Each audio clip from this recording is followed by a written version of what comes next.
This is the Tame Aperture podcast. Open the pod bay doors, please, Hal. Hello, Hal, you read me? Do you read me, Hal? Do you read me, Hal? Affirmative, Dave. I read you. I read you. I read you. Open the pod bay doors, Hal.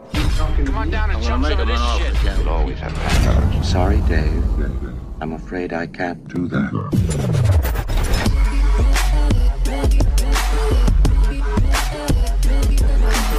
Welcome to the Tame Aperture podcast, where we talk all things movies from first-time directors, indie, art house, and much, much more. Today on the podcast, we talk the 2011 independent comedy sketch film, The Civil War on Drugs, starring Trevor Moore, Sam Brown, and Zach Greger.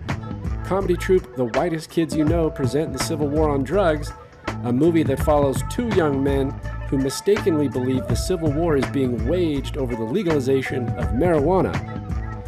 They join the cause and embark on a journey that embarks them face-to-face with the Union, the Confederates, the Pony Express, and even Abraham Lincoln. The film runs 1 hour and 30 minutes. I'm Gabe Dienendahl, filmmaker, film instructor, and movie enthusiast, and joined by always my co-host and partner, Mr. Alan Martindale, veteran podcaster and editor. Alan, how the hell are you?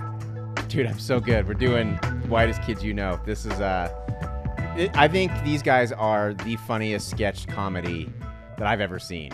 I'm not that big into Monty Python. I like Monty Python a lot. I think people would argue that they're probably the greatest of all time. I'm just not that into sketch comedy. But before we jump into it, though, there was a bit of a news that popped up that I wanted to share with you.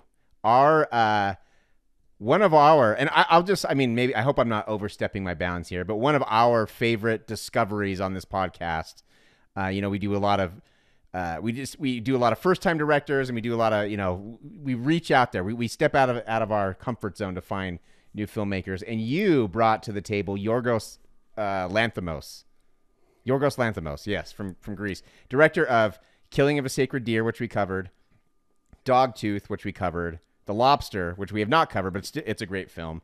He has announced a new film. Uh-oh. And it is a Frankenstein-esque story. Wow. Starring Willem Dafoe.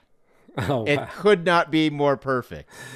I cannot wait to see this When movie. does this, what's the rumor on the release date of that? I don't know. Let's see. That sounds amazing. The announcement just happened. So it's starring Willem Dafoe and Emma Stone. And I saw this on bloodydisgusting.com, and I just was so excited I had to share it. Dude, that's awesome. We didn't do the breaking announcement soundbite, though. that's true. We Yeah, should have yeah, thrown that got it. in there.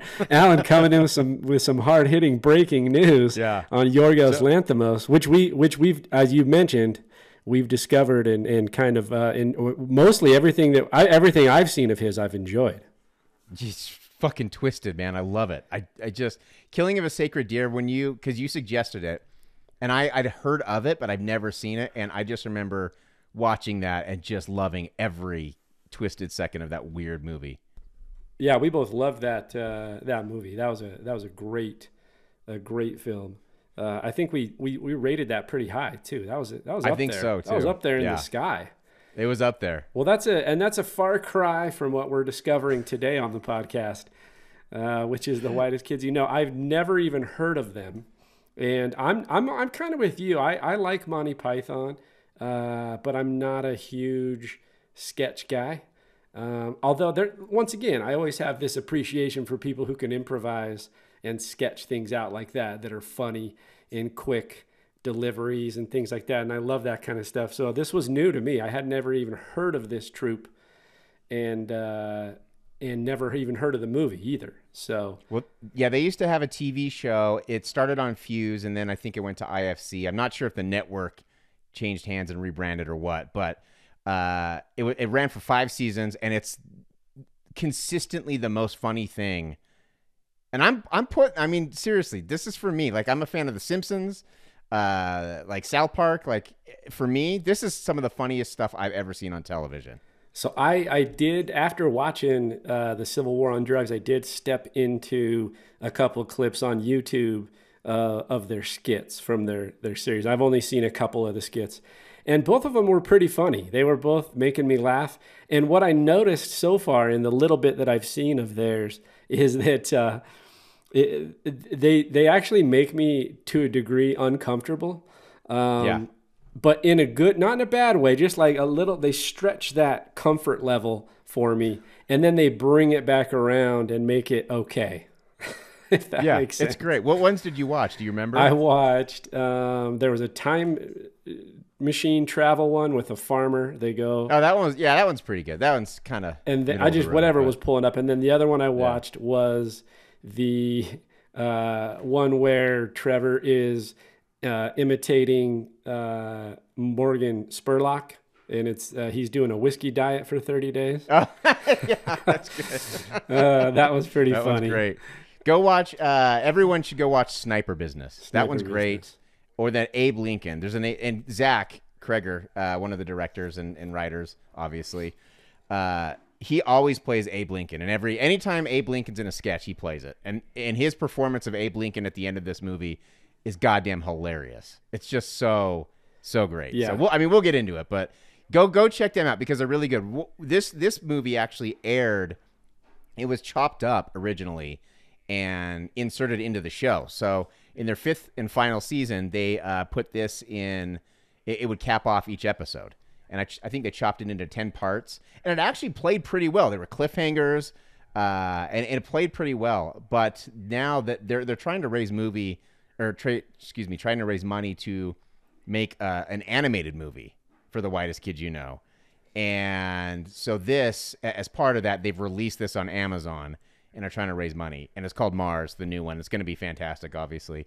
So that's why this is finally released as a feature that you can actually purchase or rent. And I don't know. There are parts that reminded me so much of Monty Python and the Holy Grail. Just the way that they're playing different characters and just these absurd situations. And I just thought it really kind of, it scratches that itch if you're into that kind of stuff. Yeah, that's the exact same thing I thought when I started watching it. And I got about 30, 40 minutes in, and I thought, this feels very, very Monty Python. And that's a huge nod, because whether you love troupe comedy or these kind of movies in general, like, they are the pinnacle of this kind of comedy when it comes to the culture and the society. I mean, we all kind of see Monty Python at the highest level, right? Right. So to kind of get that feeling 30, 40 minutes in, I think that's a big nod to these guys for sure. And they're doing their own thing too. That's the other thing. Like Saturday Night Live, I've never really been a big fan of Saturday Night Live. I liked it when I was a kid, I think, because Chris Farley was on it, and he's the funniest human who ever lived. Yeah, I mean, that's the thing about Saturday Night Live, is that it's more about individuals. There's certain people that make me laugh. Like, of course, you have Farley, and then it fell for me. I love Will Ferrell, so it just like, there's individuals, but it's not necessarily the format or the medium. Like, I can watch Will Ferrell in a movie or a skit, and I'm gonna laugh. But it's not, if he didn't, I mean, Saturday Night Live's a platform to get them noticed. Right. But it's not like it's not the troupe thing like this, where it doesn't have the same vibe to me. And maybe I'm just because I'm not a huge SNL fan either. In terms of like a weekly watch, I don't sit down Saturday night. Like, people, and I know people love it, and I don't want to shit on people who love it, but it doesn't work for me. Like, they write it in a week. How can you write something funny in a week? There's not a whole lot of continuity with the cast. People are coming in and out. Whereas you look at these guys, and they have a dynamic that works. They have a chemistry that works. You know, they write together. They even after. So what they've been doing, the show went off the air in 2010, I think. And for 10 years, they haven't been together. But now they're starting to they're doing streams, live streams and stuff like that. And they haven't missed a beat because I think they're close-knit friends, and they're really good at what they do, and they have a dynamic. And that's something you don't get with Saturday Night Live or Mad TV or whatever. Yeah, I think you lose out, and I think that's fair to say with these guys. The chemistry is there. And it's hard to get there on Saturday Night Live because, like you said, the players are in and out, and they're turning them over frequently. There's a lot of churn. So I'm not as interested in Saturday Night Live. I am interested in certain individuals that come out. Like, more recently, I look at somebody like Bill Hader, and I love Bill Hader. Like, Right. I think he is fantastic. He's hilarious. He's smart. He's funny, all that kind of stuff. But it's like he lives way beyond SNL now. I don't know if you ever, not to get off tangent, but if you watch his show on I think it's Showtime or HBO, it's called Barry. Have you ever seen Barry? I think I watched the first half of the first season and it was great. I don't know why I stopped. It's a great show. And so, yeah, I think you're right. These guys have a little, they're just kind of an intrinsic chemistry. You can't replicate it. No matter how many people you try to throw into the troupe, this is something that's just kind of built naturally. And it's there for this one. So tell me about, because I haven't heard about it. So I have some things I want to talk about, like the movie for me. Like there were valleys and there were peaks and valleys for me. And I don't think, I if I look at it generally, and we'll get into it. Like I liked the movie, and I have an interest in kind of wanting to see what they continue doing. Tell me, run me through this scenario of this story, though. I'll let you kind of take the helm on that. Well, first of all, you're wrong. It's all perfect, the entire thing, except for one scene. There's one scene I didn't like. So you're wrong there. This is the height of humanity when it comes to cinema, and we will never ever be able to top this. Other than Glenn Danzig's horror movie. And I don't know if you're familiar with Glenn Danzig. He's singer of the Misfits and Danzig. Yeah. He made the absolute worst movie ever, but it's a cinematic masterpiece because it's so bad. I mean, anyway, I'm not going to go on a tangent, but this is the peak of culture for humanity. You're never going to get better than this. You got to go so deeper. You got to convince me more. Dude, right? I was laughing throughout the whole goddamn thing from the very first scene when Sam walks out of the class and a teacher hands him the book and he just just everything. Timing is perfect. Editing is perfect. Acting is perfect. Just there are very few faults in this movie. Well, I mean, we'll agree to disagree, I think. However, but where we can agree is in the comedy and is in the acting. Those things for sure are there. Like that to me was funny when he gets kicked out of school and the teacher said, and even the writing too. The writing's really good. Right. He goes, I graduated, and they said, no, you failed. And he said, what's the difference? I started laughing so hard because it's kind of true. Good. It's not, and it is. Do you know what I mean? Like I wouldn't want my kids not to graduate school, of course, but what did it? And I don't know. Like it's a very kind of poignant answer. You're like, oh, what is the difference? It made me start thinking. So even in a comedic, there were some things to get me. There were some political views, or not even political views, but cultural and societal views that were interesting. And I thought comedically they still were able to deliver a message of what they were trying to advocate for. And I think that was pretty cool. I thought they did a good job with that. Well, obviously I'm being pretty hyperbolic here, but I do fucking love this movie so much. Especially when you think of, and I don't know if it was shot as a feature or if it was shot specifically for television. It kind of feels like it was. It really does work. I've heard them say that it works better as a feature, but honestly, if you actually go back, and this is how I first saw it, was on their TV show Chopped Up, it actually really works because then you're getting bits and pieces, and each one ends on a cliffhanger, and it's like just kind of an elongated sketch, and it's really good. That was the note for me is like, I don't think it does work as a feature. I think I would actually digest this better in 10-minute episodes, like 10-minute clips. And that's not to say that it doesn't. I mean, you can sit down and watch it and laugh and be entertained the whole time. But and even just after watching a couple of their skits just before the podcast here, I started thinking about that. Like I would have just taken this in 8 to 10 minute increments and probably been just as satisfied, if not more. Almost kind of the lingering of wanting to see that what happened or want more about what they're doing instead of trying to hold on for an hour and 30 minutes. And I don't mean hold on as if I was bored. I was definitely not bored. I was laughing and they were fun. The majority of this is funny. There's some parts in there where it got a little slow for me, but ultimately it's pretty good. But I think it delivers better in a different format. I think the episodic format seems like the way to go. Yeah, I mean, they're a sketch troupe, right? Like exactly. They're good at writing sketches, and I like that it's all put together. But when they get a little, I see what you're saying. When they get into the story more, it's like, come on, let's just get back to the yucks. Like, this is good, but even when you get to plot points, like at the end, the way they beat the Confederates, like that's a stupid fun plot point, like they just burn a field of weed, and then they get so stoned they can't win. Yeah, I mean, I think those things are definitely funny. And run us through a little bit of this idea. I mean, I kind of did it in the intro, but run us through the storyline here on Trevor and Sam. So Trevor and Sam, I guess playing different versions of themselves. They and oh god, this opening, not the opening scene, but that scene with Bob the slave is so goddamn funny to me.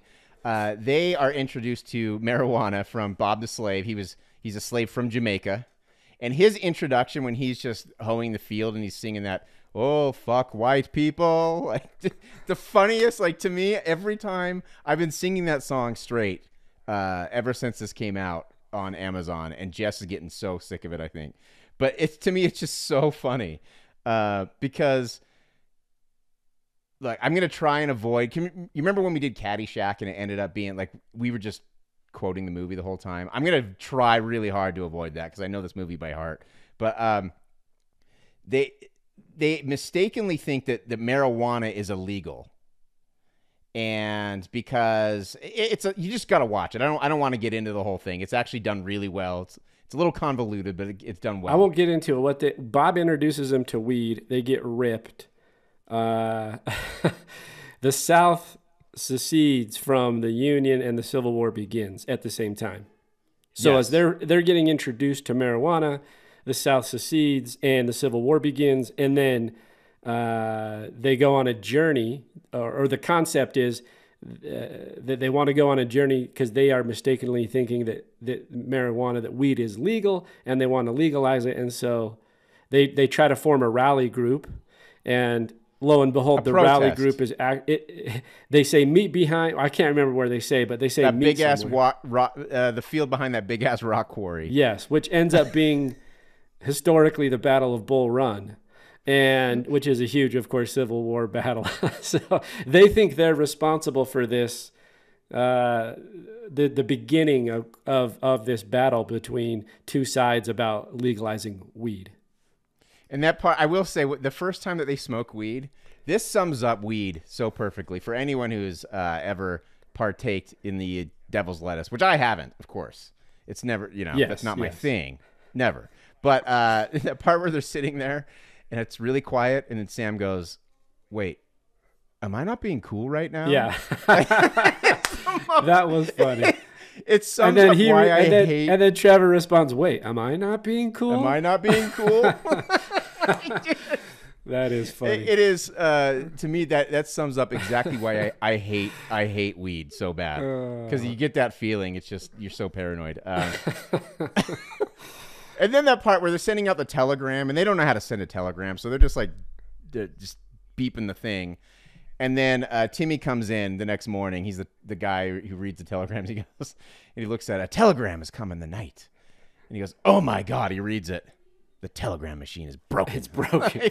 There's just so many good little things there that I just have me dying the entire time. Yeah, I mean, I think, at the risk of just running through it, right, and repeating all the lines, I think I know that anybody that is listening should definitely just go watch it. You can find it on Amazon, because then you can, and we'll keep talking about it, but I just want to say that it'll be better digested if you watch it first, then come back and laugh with us. No doubt. Plus, you're giving them money, and they're making independent film. They're doing it on their own. So that's one of the things I wanted to talk about this, which we always kind of dissect in this type of a podcast, which is the ability to really make something.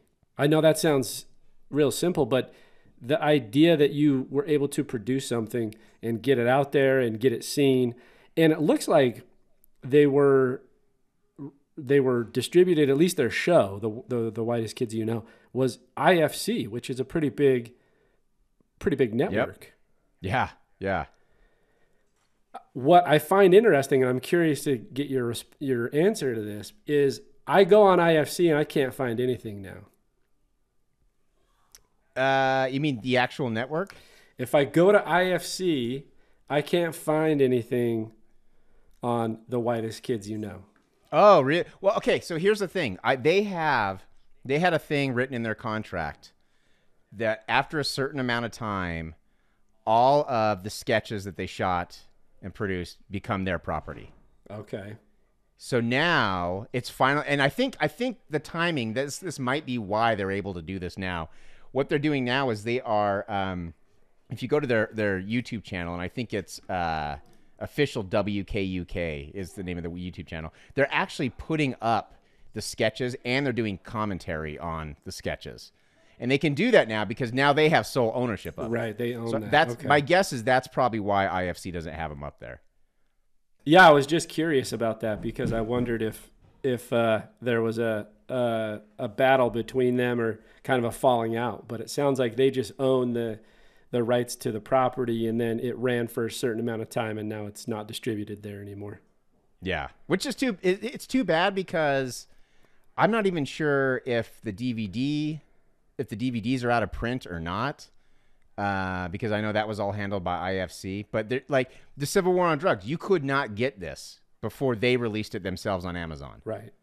Which was a bummer because I remember loving it so much. And that's why, since it went on Amazon, I've watched it 5 times, literally 5 times. Well, I definitely put my money toward them. I did the rental. I decided not to go with the $15 purchase. Just in case. Just in case, because you never know. And you don't want to go Right. 15 deep if it's a bad film. So Right. So anyway, they go through this. Tell me your favorite scene. Like, break down. I mean, I know there's a lot there. That's a big loaded question. You're going, oh, I like a lot of these scenes. What's one that you know? Well, first, go ahead. I want to ask you your favorite scene because that was a question I had for you. Because I got like 2 or 3 that really stand out. Yeah, there's a couple that are definitely standouts for me. To me, the scene with I can't remember if it's Robert E. Lee or Ulysses S. Grant when he's completely drunk in the tent. Is that Robert E. Lee? Oh, yeah, Grant. That's Grant. It's Grant. That's It's Ulysses Grant. S. Okay. Grant, yeah. I couldn't remember which Because leader it was. I think he actually was an alcoholic, if I'm not mistaken. Yeah, I think historically that's probably, I don't know either. I'm not a historian. It's probably pretty accurate though. I would imagine Yeah. he was a drunk. I mean, what else are you going to do when you're leading a fight against Right. the South and you're just barely hanging on to life, right? Right, So, exactly. Life has to be miserable in 1864. I'm sorry, it just has to be horrible. But that scene to me was hilarious. When he's just, I mean, it's one of the thing about it that makes it so good to me is that it's also, it's once again, I like things that kind of push me out of comfortability. And this did that and then brought me back. And the way it pushed me out is when he's such a drunk that he vomits back into his jar of alcohol and then is pretending like, should I do it? Should I do it? And Trevor and Sam are like, no, don't do it. And so you're kind of with Trevor and Sam, right? As the audience, as the viewer, you're kind of like, don't do that. It's so disgusting. It's so disgusting. And then at the same time, you're like, he's going to do it. He's going to go. He's going to do it. And he does it. But that whole interaction to me was pretty hilarious. The Ulysses S. Grant drunk in the tent scene was That really whole funny. thing. I mean, just the line that he delivers, like, it's just, he goes, this is the worst part of my day. Yeah. You know, like, just that line is it's so perfectly written, so perfectly delivered, and Zach's performance of him is so freaking hilarious. And I don't know which actor that is, but he's great. He does. Oh yeah, Zach. I think he's the best actor in the whole. When troupe. it comes They're to all just good. when it comes to pure, I agree. In the troupe, when it comes to like, if you're looking at just raw, skill set as an actor, I think he's the best. Well, and he's been in some pretty big shows too. Like he's been on, I think it was Guys with Kids on NBC. He was on Wrecked, which was on TBS. So he's been in some pretty big stuff. And so he definitely has the acting chops. And but that performance is so freaking good because you feel it. And then the best part when he fakes him out with drinking the barf, you know, like it's the double fake out where he doesn't do it and then he does do it. It's just great. It's and just the grunts the entire time. So that scene to me just was really funny because it was also one of those things for me, and this is where I'll knock on it a little bit. I'm not really even knock on it, but it was a scene I needed because I was kind of I wasn't getting lost, but I was just like, okay, let's move on. But that scene I needed it.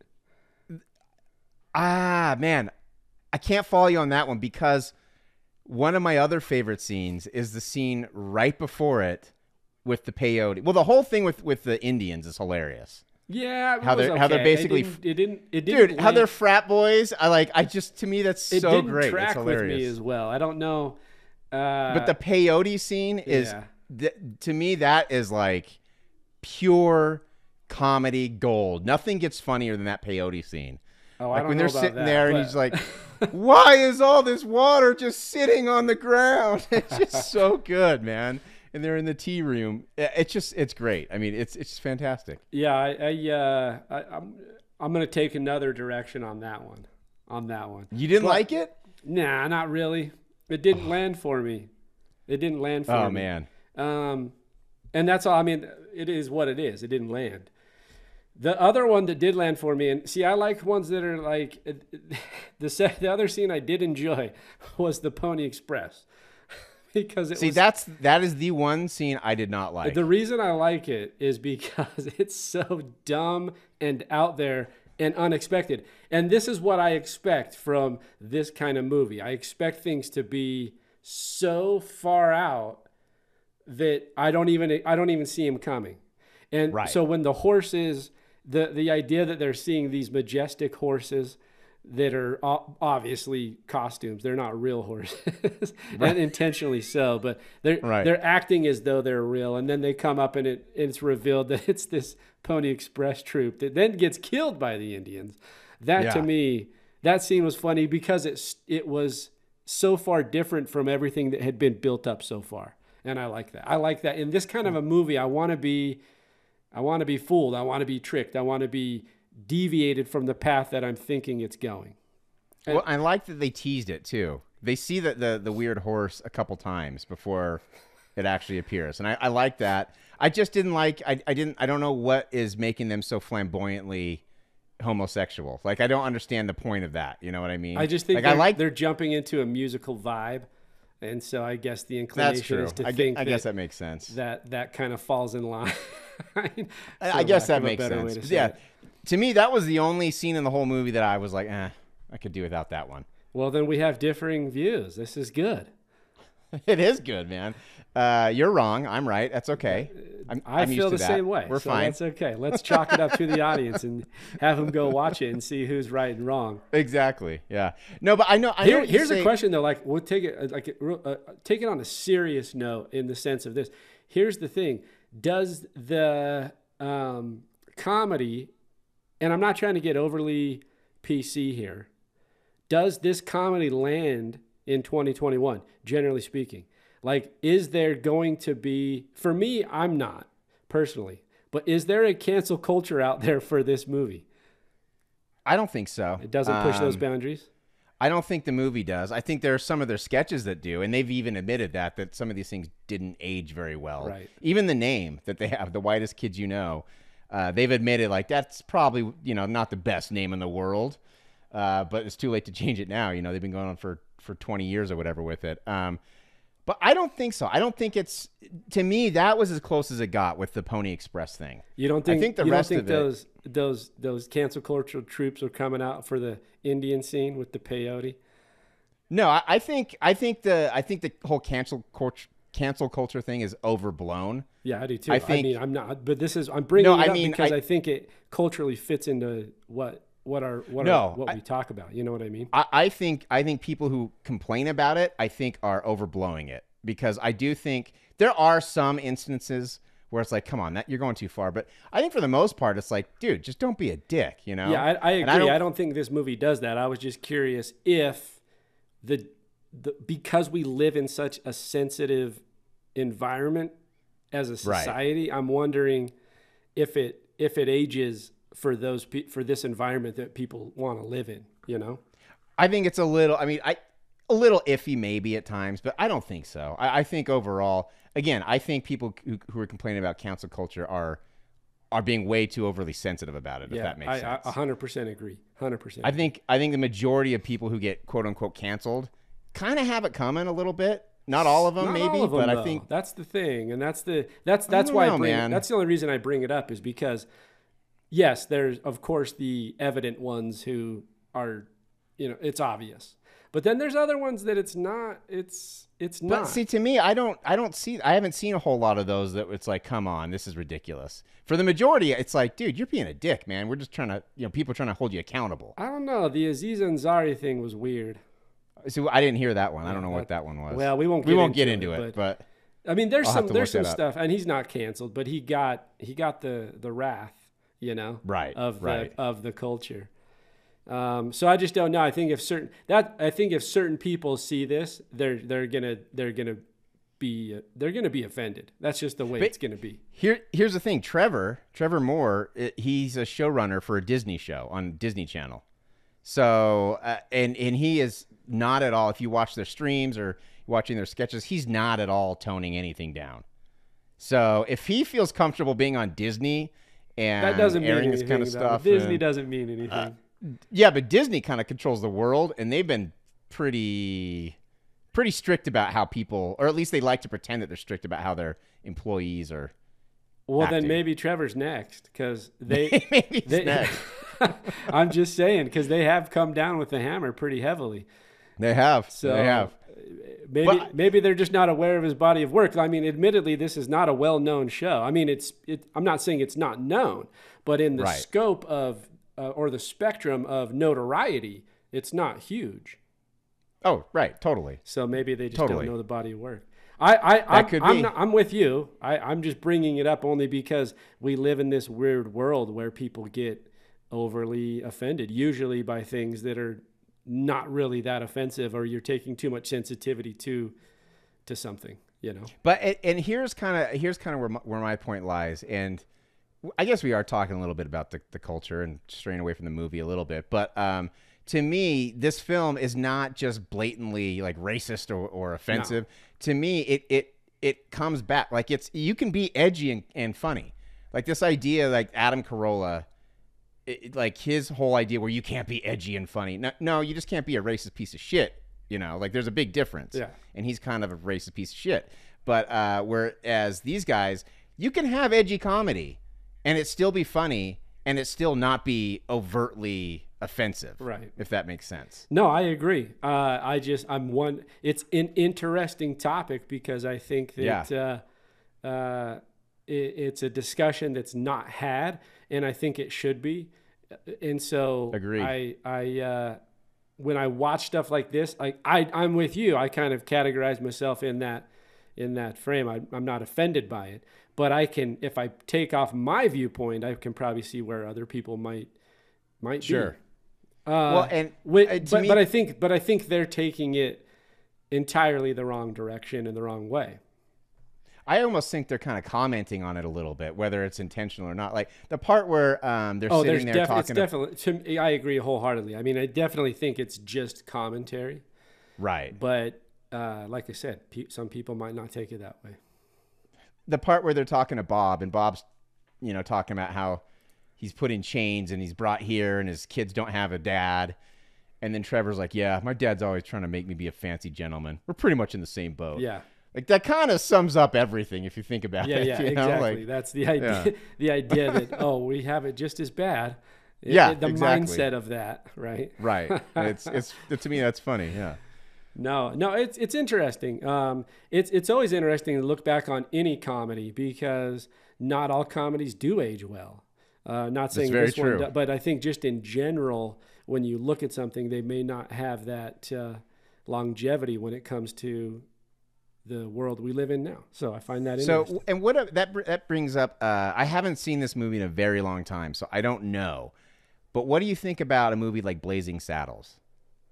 Do you think, just based on how you remember it, do you think that is an acceptable film today? I haven't seen it for a long time. Okay, yeah, I'm kind of in the same boat. I mean, it's been years, but I mean, from what I recollect, similarly to this, like I don't see offensiveness in it. I see commentary. Yeah, to me, it's if I could be remembering this totally wrong. And I'm I sorry haven't if seen I it for have. a long time, But to me, it was almost like showing how awful racist people are. It's showing the absurdity of. It's like you said with the Bob comparison, and he goes through his history of what, and then Trevor goes through his, and it's like we're in the same boat. Like he's trying to make a comparison, which we know just logically is not the same. At all. Right, not even close. Not even exactly. close. And I think to me that's kind of how Blazing Saddles falls too. Is like the absurdity that there's an equilibrium, at least from a starting point. Do you know what I mean? Right.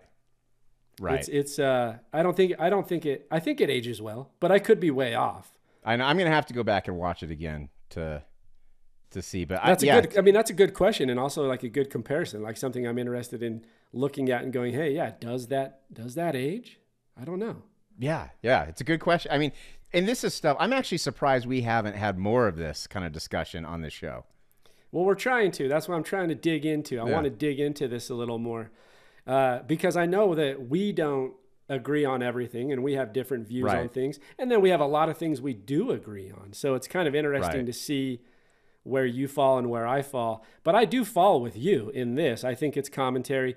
I'm just taking that other side of like, how does this translate to people who watch it today? And they see, I mean, you can't even have an actor who's not a certain ethnicity play a role as an animated character.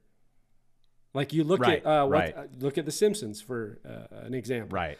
And you look at, man, I just went blank. What's his name? Who plays all the voices? Hank Azaria. Thank you.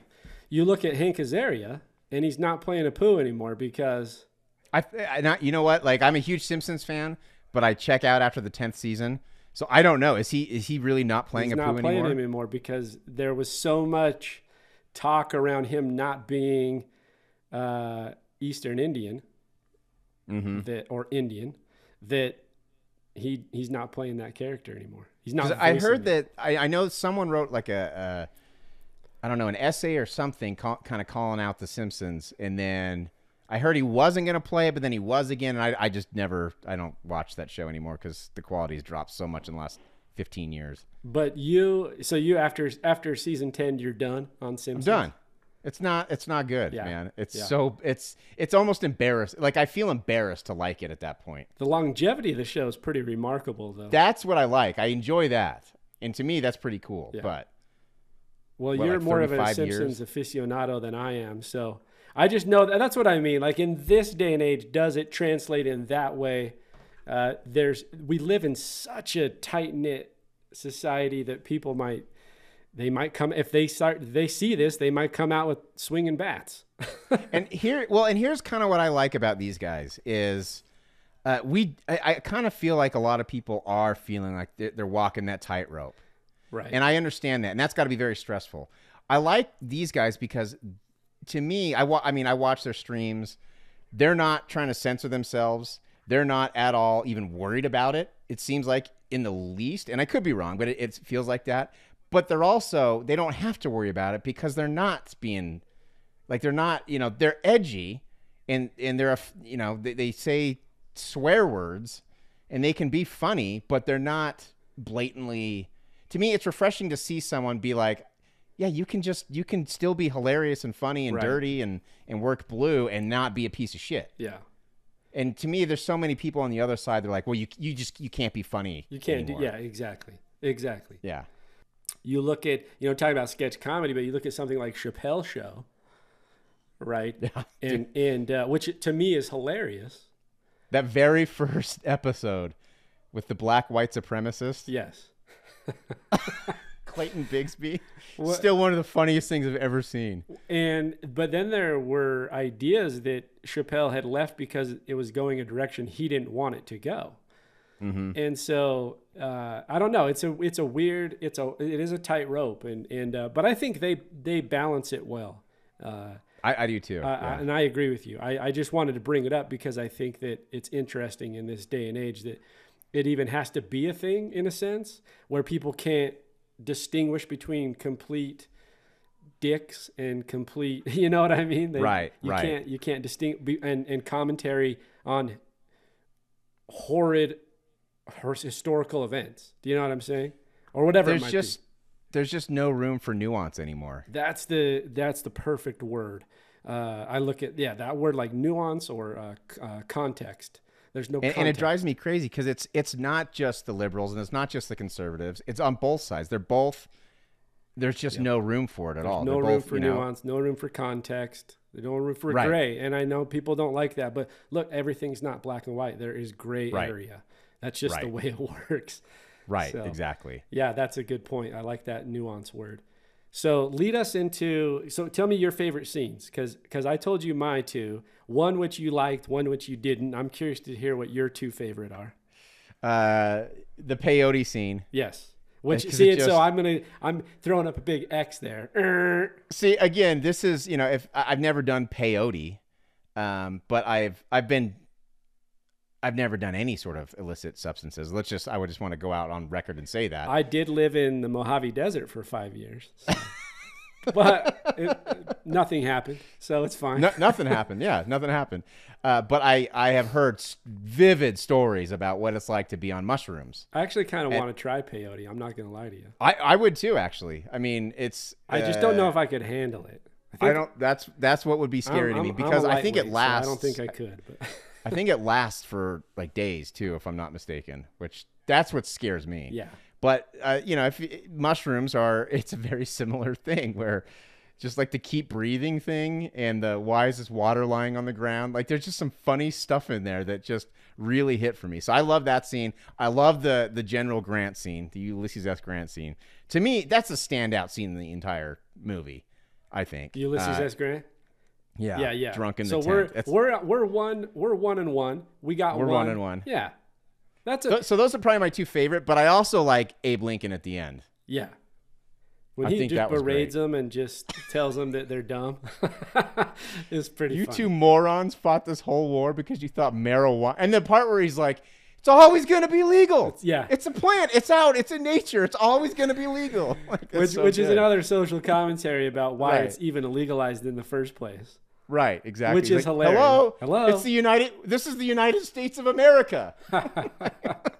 So good. Now, this movie came out in 2011, and what I liked about it is, and I mentioned this earlier, but one of the things I liked about it is that it's got political and social commentary, just like we just mentioned with the Abe Lincoln scene, in a time where this becomes a real big topical point. But you look at like 2015 forward, starting to get legalization of marijuana in different states and things like that, and even a little bit before. But this is very topical for its time. Yeah, even with like the Confederacy, and I don't know, like, were you watching this? Were you kind of rooting for one side or another? When they're siding with the Confederate. Go ahead. Sorry. I was confused on what side they were on. Right.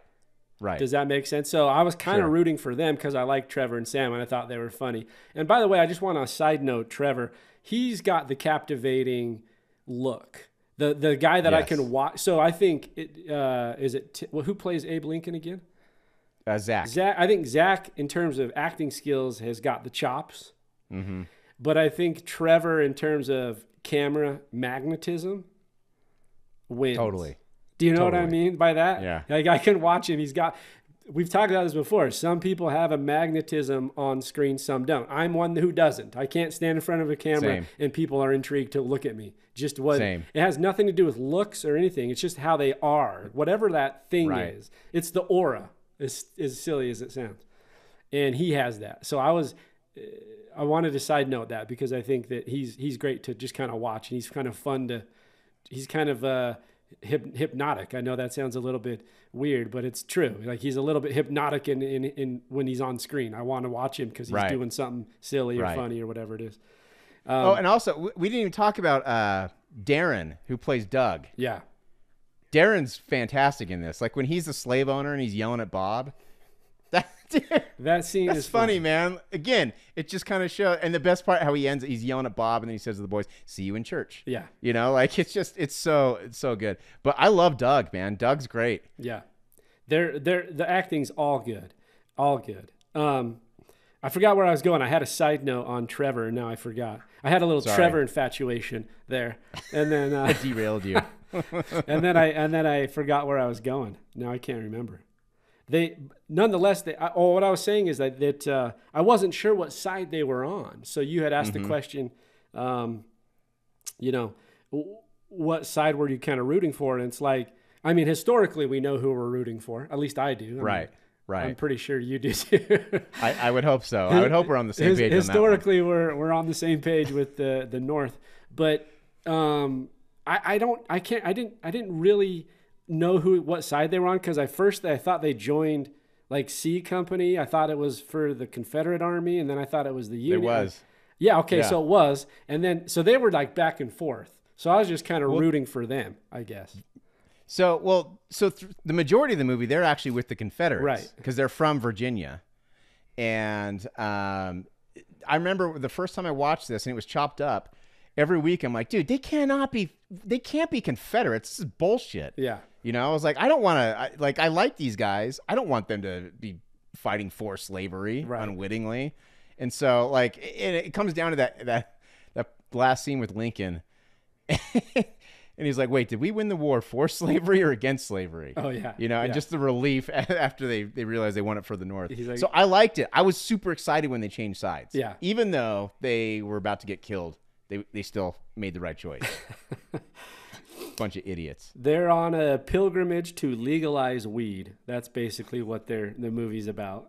Unknowingly go on a journey, and it's very hippie, by the way. It's very hippie aged. Yeah, and it's funny because they really do believe this whole thing was their idea. Yeah, yeah. It's just the clumsiness so of the comedy with the characters makes it work too. Yeah.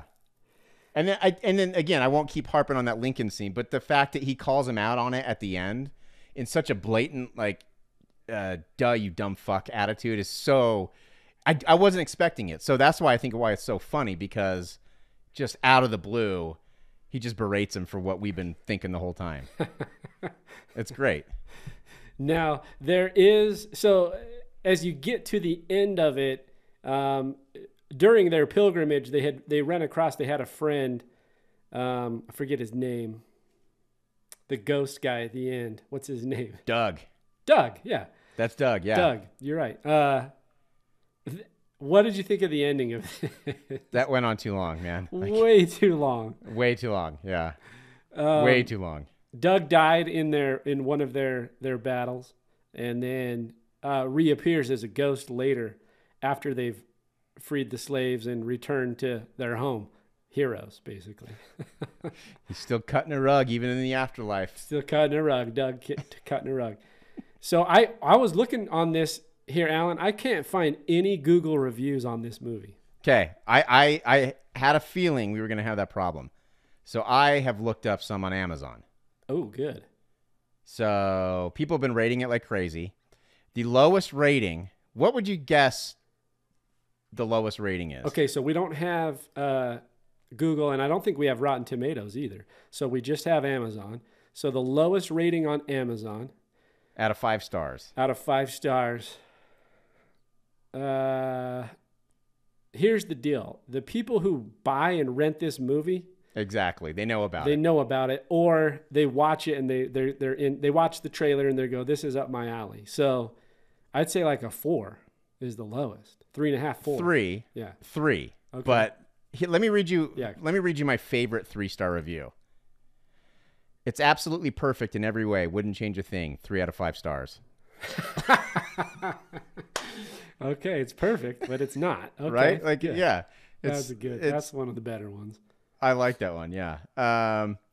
Okay, here's one. This is a 3-star one. Actually, I haven't read this one before. The headline is Darren Trumeter, who plays Doug. Darren Trumeter, the man, must make Doug the character the movie. Which is, I agree. I would watch a movie with Doug.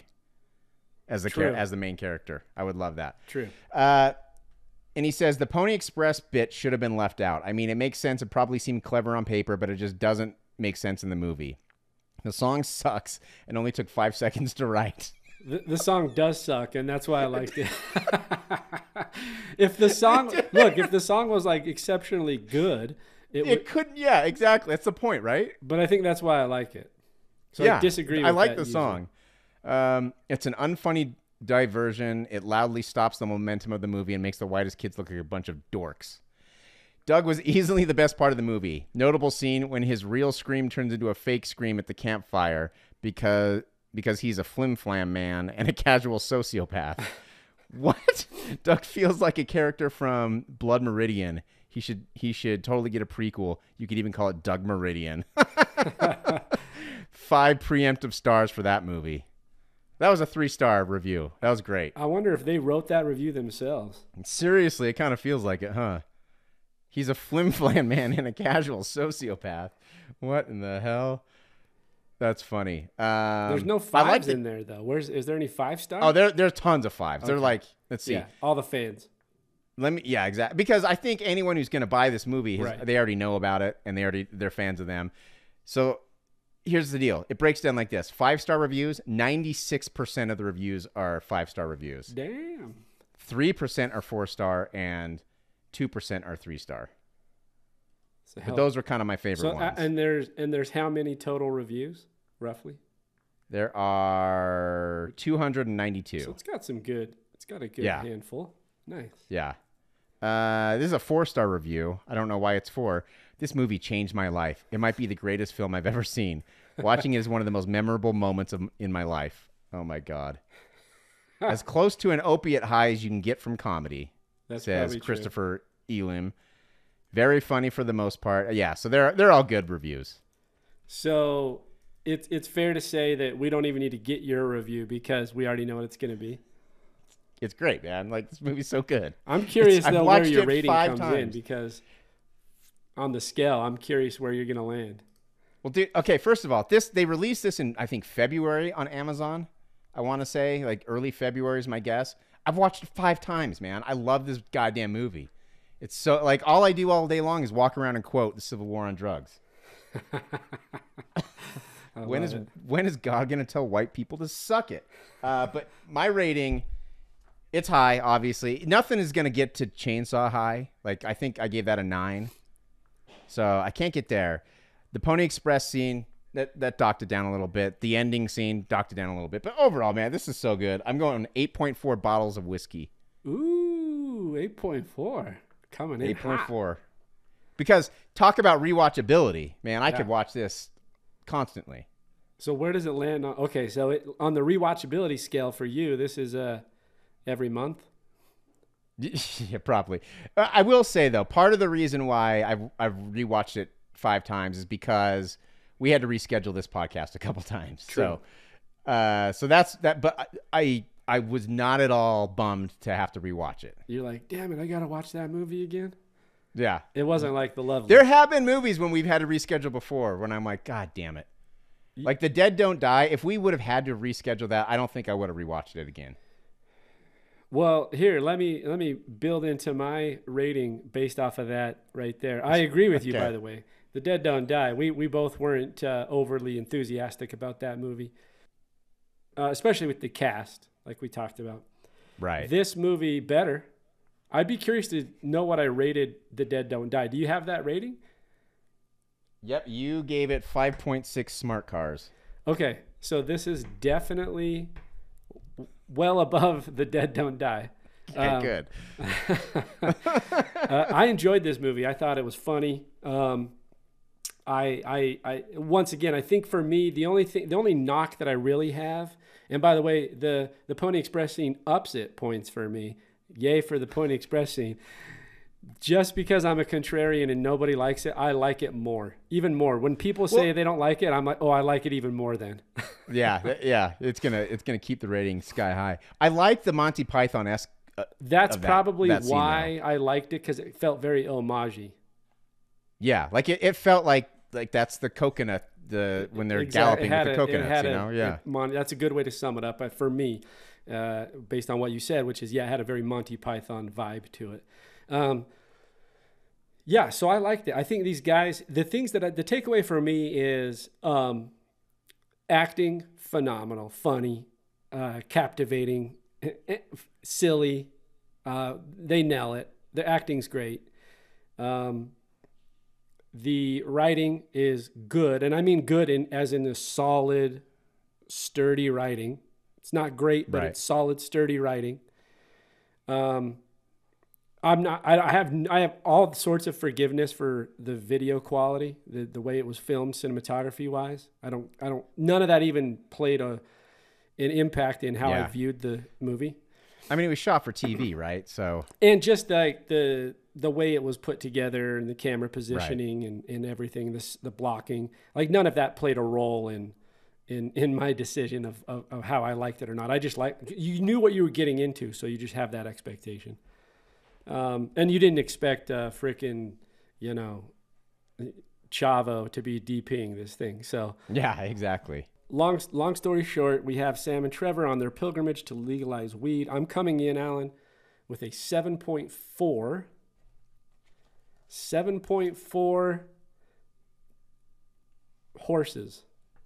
I thought you were going to go doobies or something like that, but I only went horses because I know how much people hated the horse Pony Express scene. So now when people go watch it, they're going to be like, oh, I hate that scene, and I don't know why Gabe likes it so much. It just makes you like it more. I think it was funny because the other thing about it, before they even get into the musical, is when they do the shots to the horses that are, of course, just guys in costumes, and they try to emulate what you would see in something like Dances with Wolves or something. Yeah. Like the homaginess of it made me laugh. They tried to make it all melodramatic, and it was funny. Right.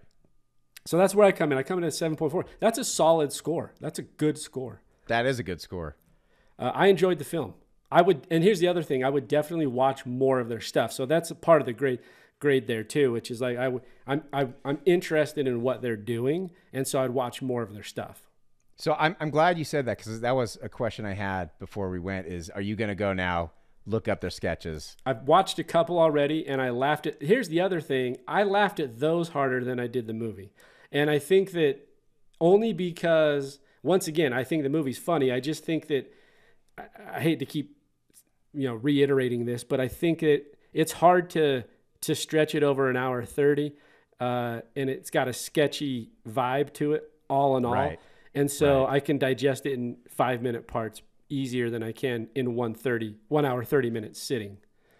So next year, because they've already recorded the voices for the new animated movie.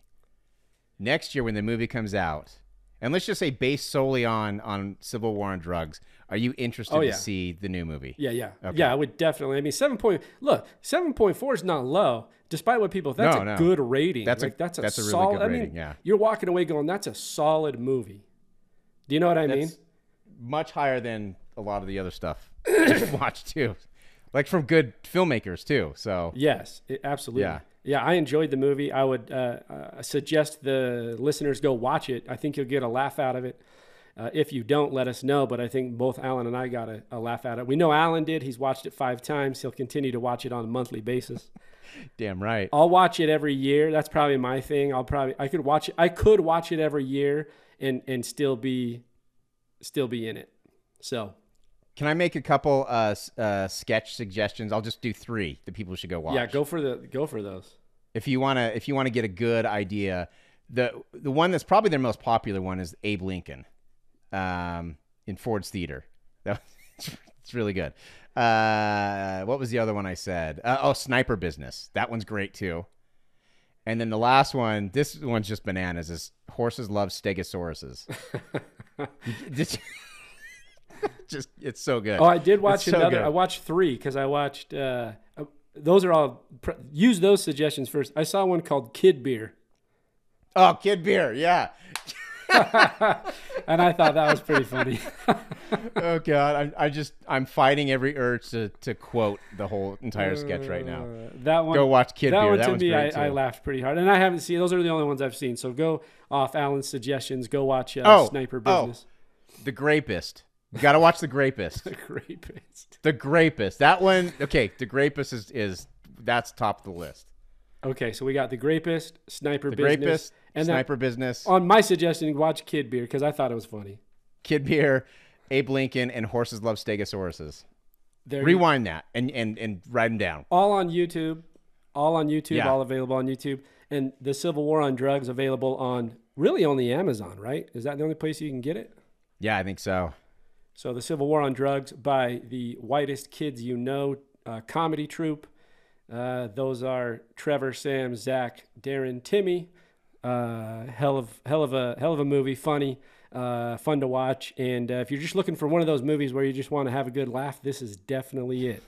With Gabe and Alan and the Tame Aperture podcast, go check us out at tameaperture.com for previous episodes and give us suggestions on future episodes. We're also streaming on all platforms and all social media, including YouTube, Twitter, and now we just also signed up for a Letterboxd account. So go look there for our ratings as we start to add those in from previous reviews and future reviews. This is Gabe and Alan, Tame Aperture Podcast, signing out. The Tame Aperture podcast is produced by Dutch Angle Pictures in association with Studio B Productions. Listen, watch, and subscribe on Apple Podcasts, Google Play, Spotify, and YouTube.